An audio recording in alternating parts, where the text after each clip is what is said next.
Hello and welcome to the Thoughtful Realtor podcast. I'm Connie Chung. I'm Tsang. And I'm Kenny Gong, and we are the founders and partners of Willamar Real Estate. Every episode, we sit down for insights, stories, and conversations about all things in the market today, running a real estate team in California, and finding our way as leaders and business partners. And today we've got an exciting episode for you. We're doing not one, but 3 episodes of AMA Ask Me Anything. And today is part 2 of the series. The twist here is that each partner will be in the hot seat. And we weren't kidding when we said we get real personal. We've compiled a list of questions from listeners and each other to get to the good stuff. All right, so who is next in the hot seat? Dun, dun, dun, dun. Kenny, you're up. Oh, here we go. All right, some good questions for Kenny came in.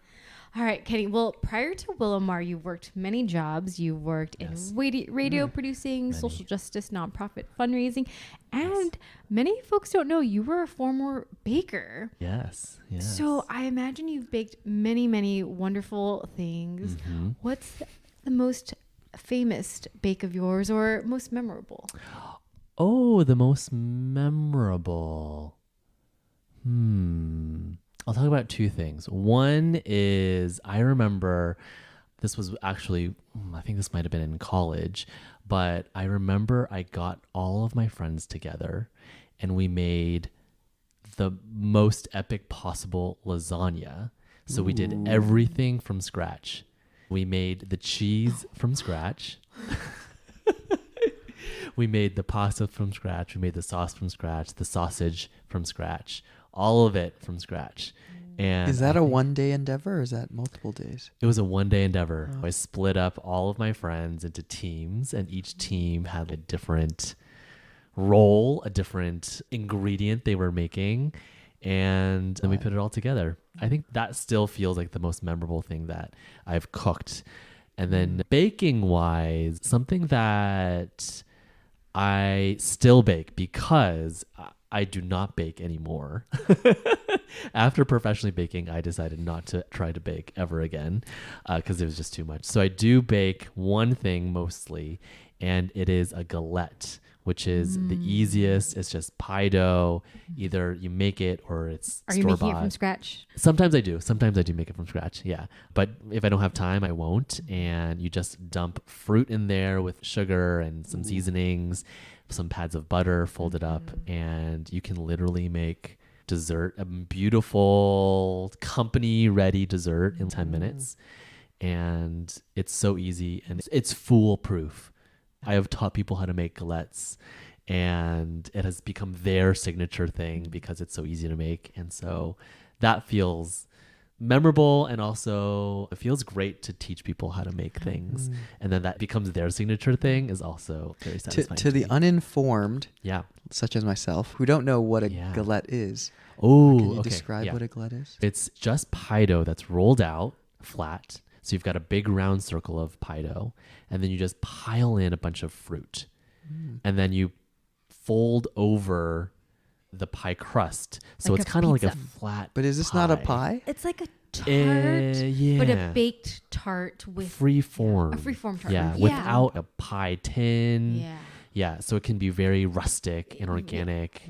And pies typically, because they're tall, they take like an hour and a half to bake, and you have to cool it all day. So it's a little bit more of a project. Galettes are like, throw it on, you don't have to do it. I could teach anyone how to make a galette.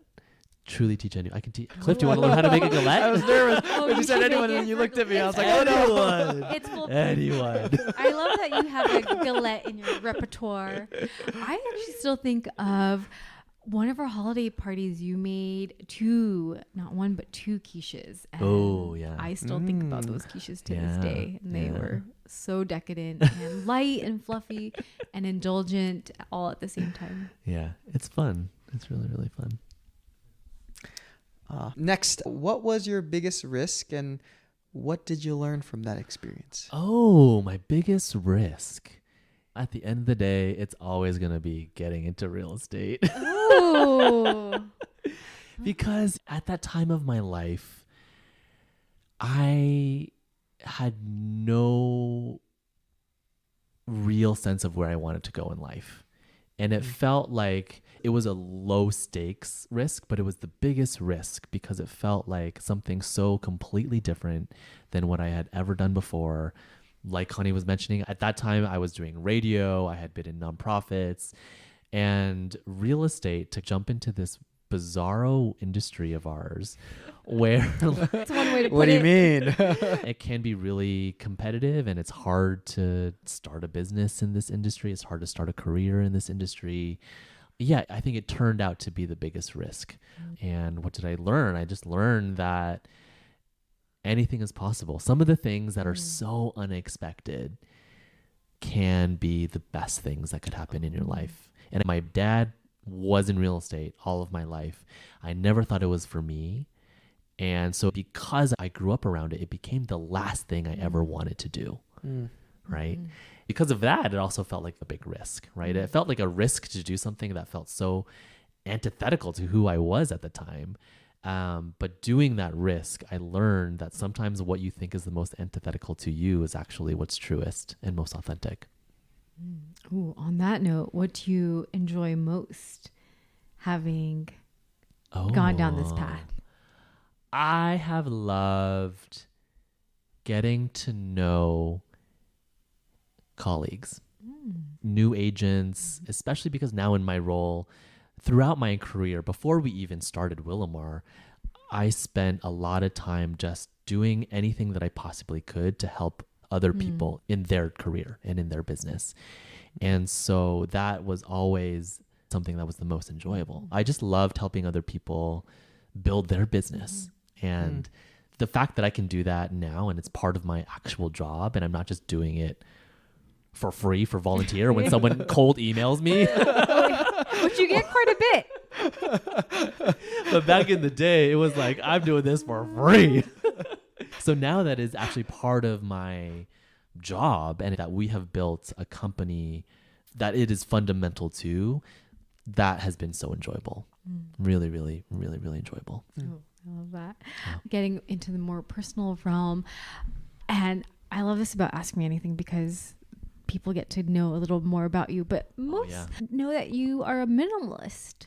Yes. And having visited your home, sometimes I'll ask Kenny, like, hey, Kenny, do you have such and such? He's like, oh, no, I gave that away last week. Or like, oh, do you have shorts? No, I don't own any shorts anymore. Shorts is in the category. Oh, He did not bring any shorts to LA. I don't have any.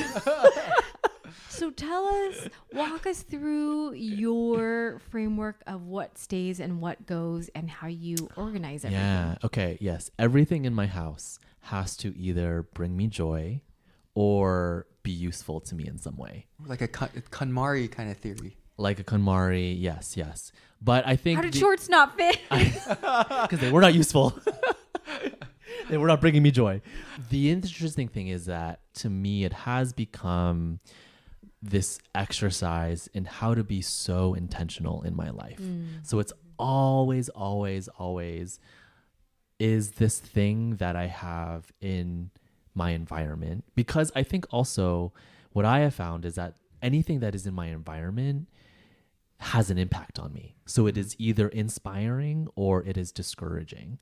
And so because of that, I'm really just thoughtful about everything that I surround myself with. And that allows me to say that everything that is in my home has a purpose. And it is an intentional decision that I am making to include it in my environment. And that has been really helpful, not only for material things, but everything in my life. It's such an extension of how I go about my life, how I approach my life, is just to be really thoughtful and intentional and ensure that anything that I have in my surroundings, in my environment, is there because I truly want it there. To those aspiring for the minimalist lifestyle, do you have go-to recommended places to purge said belongings? Oh, I will keep it brief. Oh.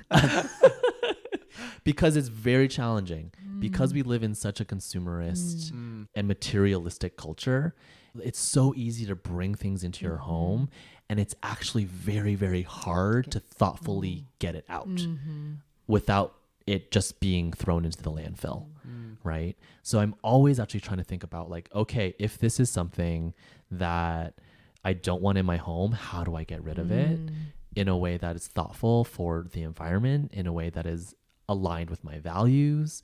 And so all of these things are just like, how do I get rid of this mug or whatever it is? But there's a really good thrift store in San Francisco called Community Thrift in the Mission.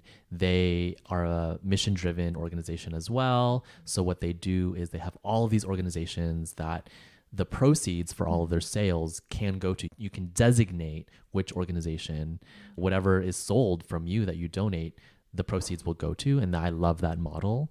I always designate it to my alma mater, alumni, the old organization that I worked at, Lyric, which is an LGBTQ youth organization, 208. If you go to Community Thrift in San Francisco, it's 208. That's the code. So that's a place that I go to. And then the other place that I now will always go to is Buy Nothing groups. And Buy Nothing groups, oh my gosh, the things that people will take. Big fan. Yeah, and that actually is the biggest one, because a lot of times when I can't give something to Community Thrift or another organization, then there's a good chance that it can be taken by nothing. Cool. Yeah. That's so neat. I didn't know the minimalist philosophy that you live by. I have actually more questions, but we could move on. In my head, I was like, wait, so how many forks does Kenny have? But then I was like, wait a minute. Do you not, then you have to have a spork? Because that's like, no, I have 4. It's 4 and 4. 4 and 4, just only that 4. number. Oh, yeah, for 4. hosting, you have to plan for that. Exactly. Yeah. So only 3 people can come to my house at a time. Or, they gotta. They have to use the knife to pick up Exactly. the pasta. Next question. So I think most people, well, maybe some people know, some people might not know that you are a very, very big fan of BTS. Yes. And I know that you are part of the army, Yes. as they call it. Yes. So just tell us more. Oh my gosh. What does that mean? So I love them for so many reasons. And the biggest reason that I love them, I think, is because they are a really, really good example in mainstream pop culture of what non-toxic masculinity can look like. Ooh. Yes. And so for folks that don't know, BTS is a Korean boy group. They've been around for 10 years and they have a prolific discography. They've made 9 albums and have done a lot in the humanitarian space as well. So they've spoken at the UN a handful of times on various issues. They've stood up for different causes, political causes. They actually even stood up to their Korean government at the time for various corruptions and things like that. So they represent role models. Like when you think of role model, it's how do you show up in the world? How do you, with all of that influence and all of those eyes on you, how do you show up? And they show up in a way that is both really admirable. They really show up in how to be a good person. Everything that they do is about how to be a good person. And also they talk a lot about mental health. They also talk a lot about being introspective and caring for each other. They're just like they're positive role models. What does BTS stand for? It stands for Bangtan, which is translated into English. It's like bulletproof boys, which essentially it's a whole long thing, but they started out trying to be really good representations of how to be a world citizen. And they also just are really talented and incredible artists and amazing dancers. So on top of all of that, they're just fun, entertaining, and hilarious. And yeah, they're just really, really fun examples of how to just be in relationship with people, how to do things that you love, and how to be nice. That's why I love them. Yeah. Speaking of relationships, Yes. One of my life goals is to matchmake you, Kenny, as you know. And for listeners, if you think you might be a good match for Kenny, let us know. Send me an email, Connie@willamar.com. But This episode was really just a plug to find Kenny's life partner. I've loved following your dating journey and just hearing all the stories. I'd love to know, what's one lesson you've learned about yourself in this process of dating? Oh, that's interesting. Well, first and foremost, for context, yes, Connie has tried to matchmake me multiple times over the years. She is the only one that I will go on blind dates for. And she has put me on, I feel like I've gone on multiple blind dates that you've set up. I think two. Just two. Two? I think it's more than that. But anyways, what have... well, if you count the ones when I took over your Hinge account and then set up the dates on your behalf and catfished as you, yes, definitely more. Yes. But all of that has really taught me about allowing life to unfold. I think that's really it, because I think when I was younger, it was kind of thinking about, okay, who's an ideal partner?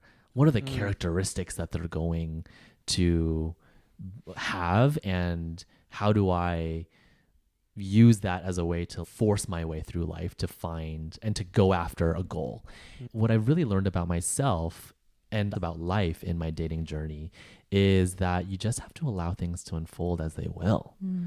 And that the people that I connect with as part of my dating journey have all been so unexpected. And there's so many things about life, there's so many things about love and about dating that are surprising and wonderful and unpredictable. And learning about myself, or what that has taught me, so I guess that's learning about myself, what it's taught me is to be open to allowing life to really unfold as it will, and allowing love and dating to unfold as it will. Yeah. Very well said. Thanks. Very, very well said. Oh, Thanks. such a nice lesson. Kind of related, but it's a question about happiness and joy and all of that. So what in your life right now is giving you the most joy? Oh, what in life right now is giving me the most joy? I already talked about BTS, so unfortunately I can't use that. What in life is giving me the most joy? You know what I have loved recently is I have always been a really big fan of cafe culture. I've loved cafe culture. I love, especially what's so wonderful about the Bay Area is that there's so many cafes, different kinds of cafes that have different vibes. And so I've always loved exploring all of those things. But what has really been nice is to go to all of these cafes and just turn off my phone and just write.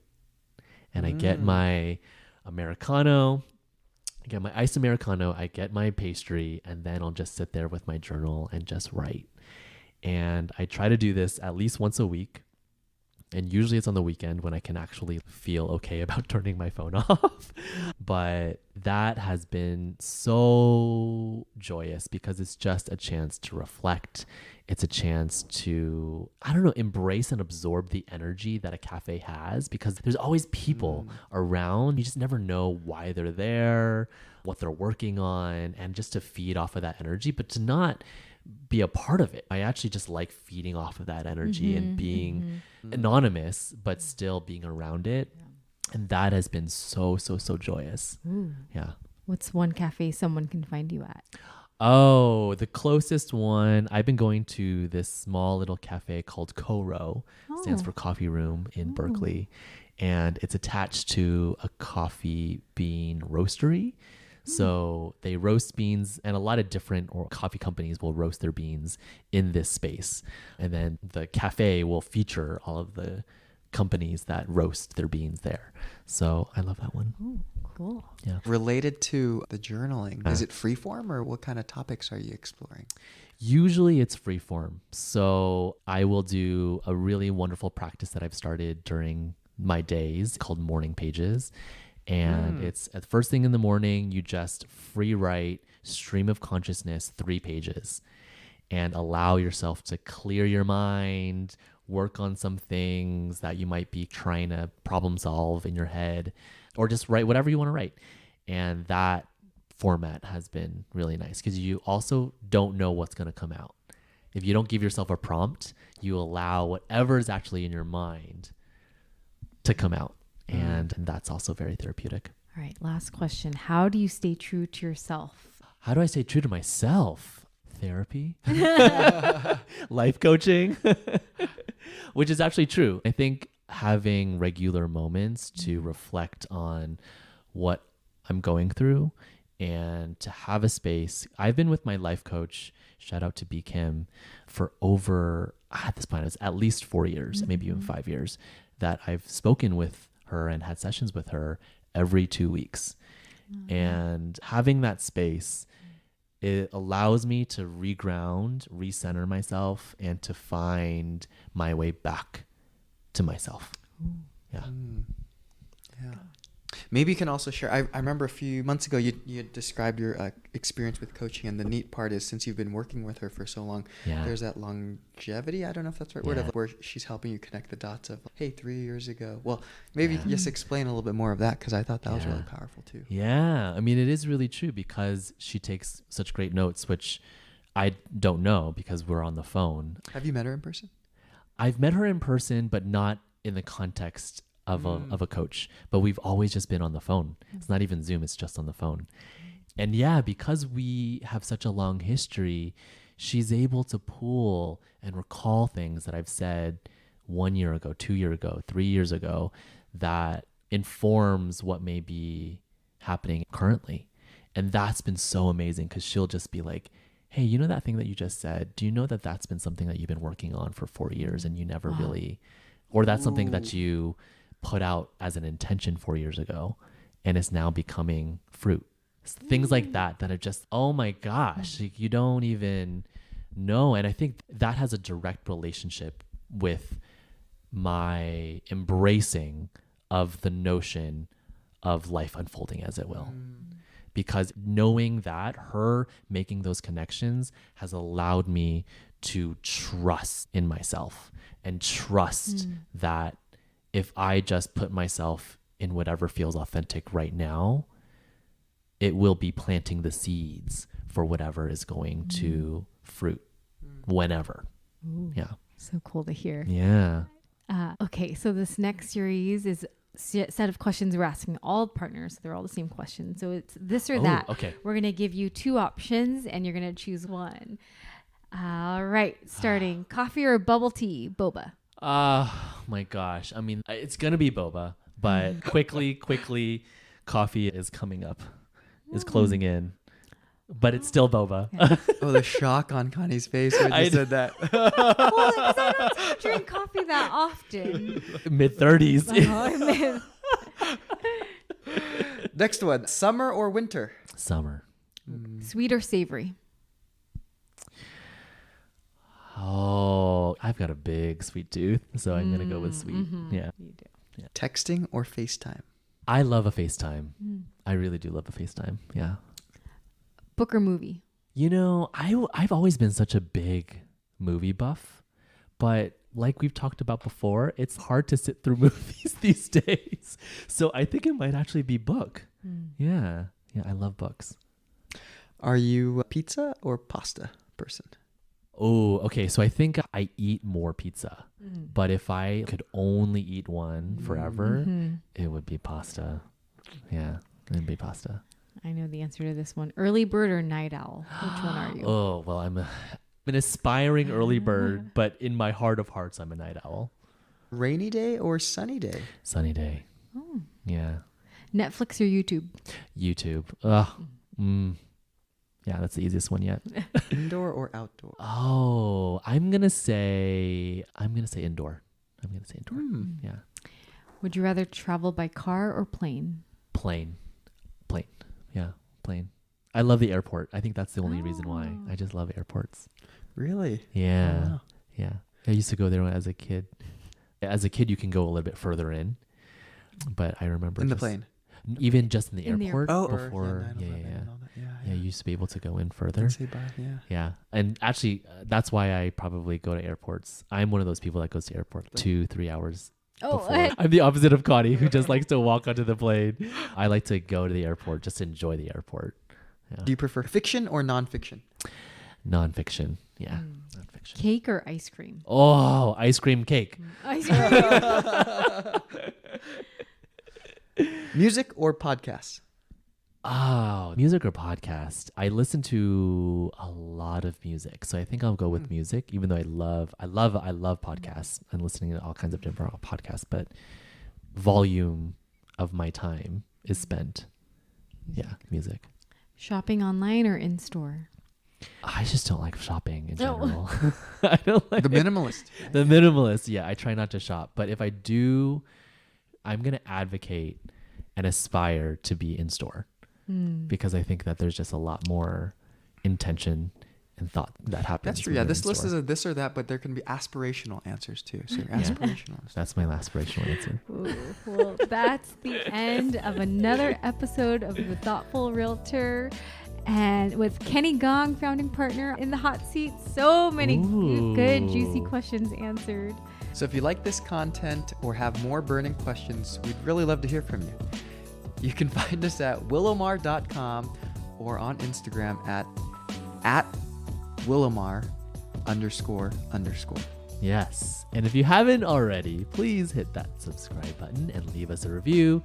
We read each one of your reviews and appreciate when y'all share the love. So until next time. Bye. Bye.